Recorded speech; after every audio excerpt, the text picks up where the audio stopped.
What is up, guys? Team Survival here with an Agnister deck profile real quick. This is an awesome rogue meta contender. Though it's a rogue tier, it totally hangs with the big boys. Has found a lot of success. This is my list. It's might be a little different than others, but I find it to be really, really good. It takes advantage of some newer cards. So 3 Picari, best monster.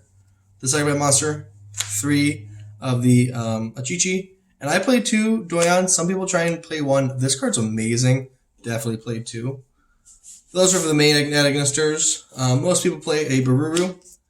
Some people like to cut this. I like to play it. You could also play the Earth one if you're going for a fusion route, but I think this one's a little bit better. 1, Gachiri. Gachiri's nice. It's a good card. Extra protection. And then the 1, Dunmari. It's a little, what's the word I'm looking for? Telegraphed, but it's still a really powerful card, basically being an Omni-Negate. And even though they see it coming, it's not much they can do about it. So really, really nice card. You only need the 1. When you're going to use it, you're going to search it. That's it for the monsters. I know, it seems so thin, right? Now we're going to get into the consistency cards. Field Spell, best card. So good. So easy to get to.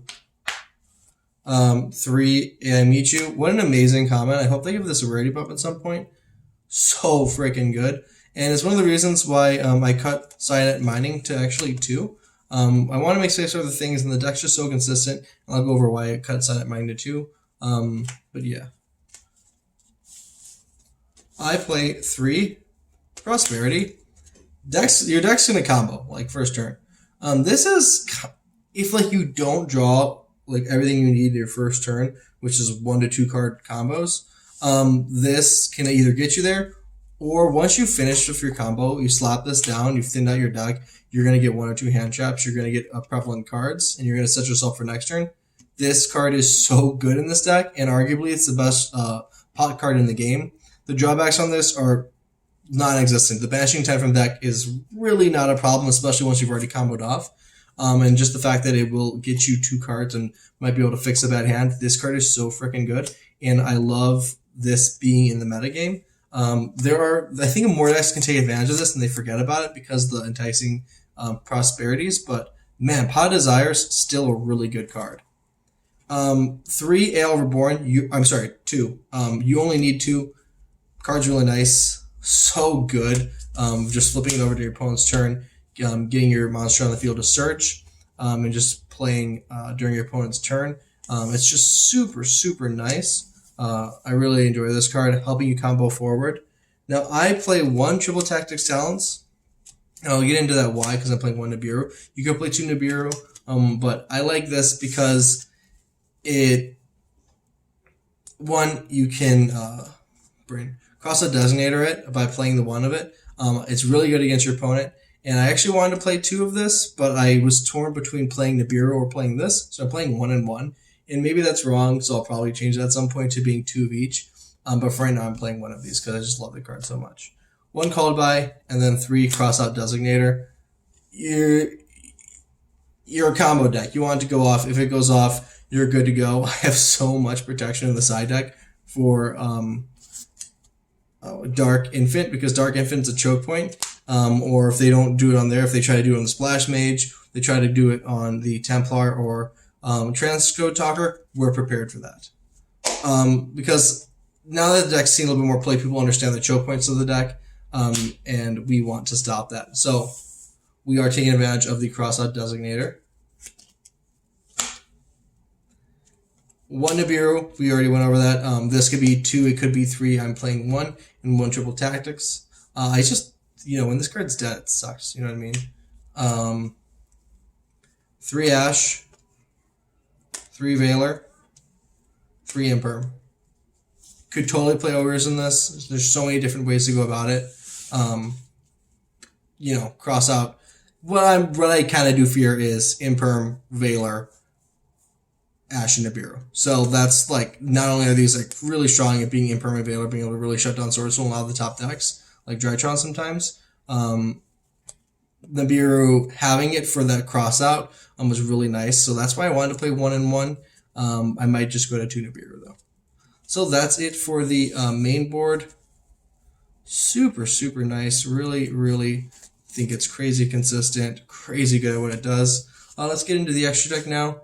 A lot of extra decks are pretty standard. I'm really tempted to squeeze in the level 1 Lingery build that stops trap cards. I just need to see how the format develops a little bit. That's a card that definitely could be squeezed in here. There's a lot of cards that kind of don't get used. One Way Kid gets you the Baruru. Double Splash Mage. This card just seems really powerful in the grind game. It's really, really nice, especially for turn 2, and it's relevant turn 1. So I like to play the 2 copies just because it's such a ridiculous card.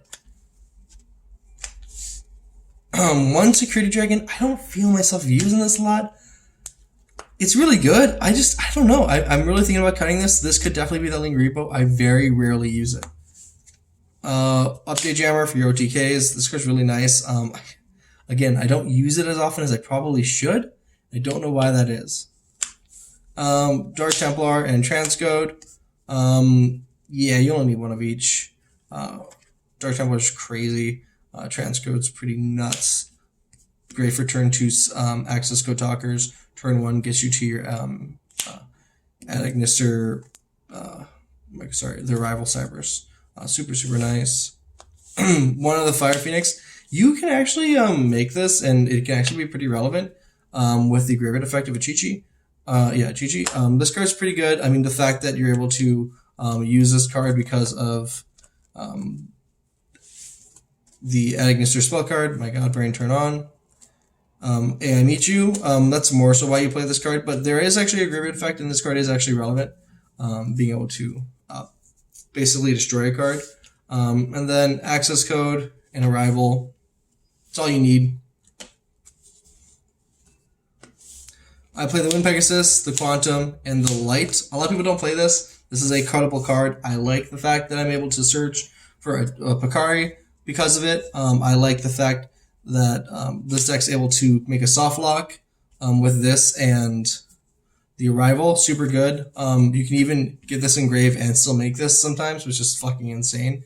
This gives you a sure removal if they try and play through your board. So this is really nice. The deck has like passive interactions. It's very, very interesting. It's like, I know it sounds bad not having proactive interactions besides like Damari and hand traps, but it has like passive interactions that are really, really interesting. I actually really like that this is basically a Dingirsu. Super, super nice. And just having the ability to like revive this back with the I can't think of the names. The Ale Reborn, sorry. Is really, really cool. Being able to blow up your opponent's back row, being able to blow up your opponent's monsters. Super, super nice. So yeah, that's it for the extra deck. Really super, honestly, like I feel like a lot of people think it's really tight, but like there's a lot of flexibility that you can do in there. Obviously stick to Cybers because of the restrictions on the deck, but 3 Dark Ruler. So here's a Spice. 3 Eagle Booster. Yeah, that's right. This is able to protect your monster in the extra monster zone. The choke points are always going to be when you have a monster in the extra monster zone. That is what your opponent's going to try and stop. This card is amazing. So freaking good at stopping your opponent from stopping you.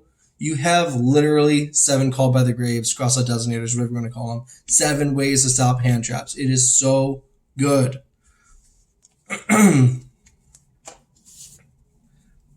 Oh, let's do it again. A Pointer of the Red Lotus. So, like, you fear kaijus, right? You fear cards that are able to remove your win condition.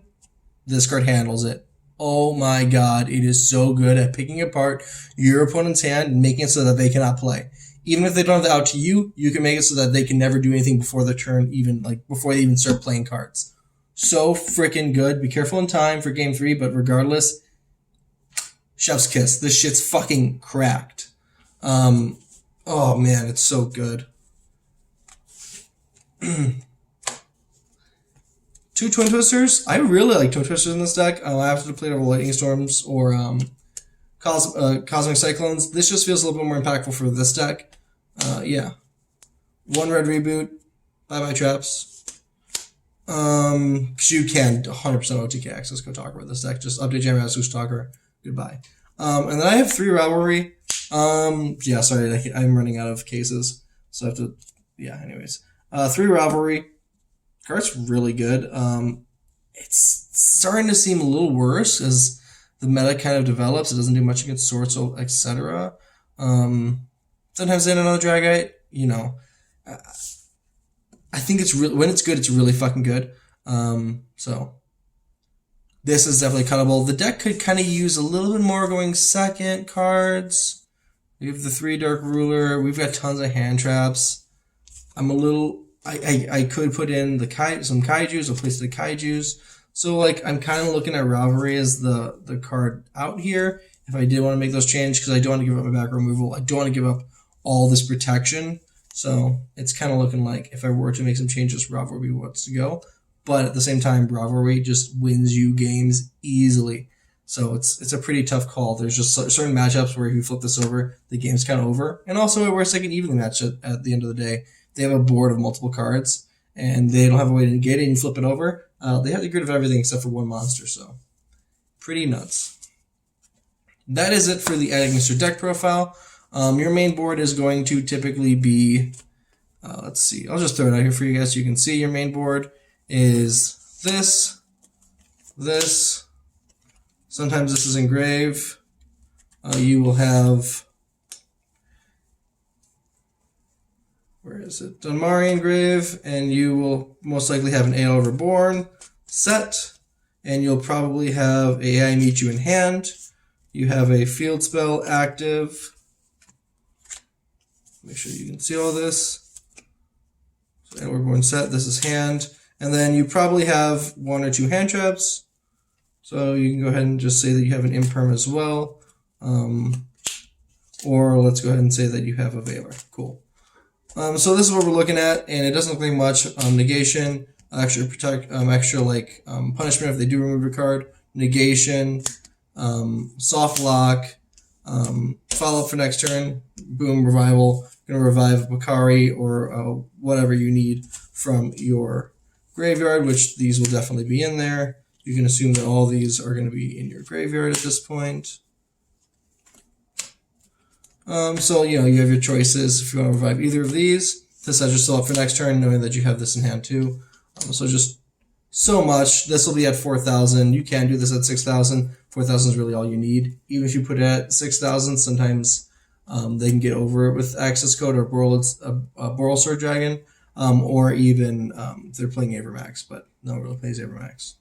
But yeah, they have to get rid of this first anyways, and this will be able to balance it. So yeah, that's the deck. Love it. All right, peace out.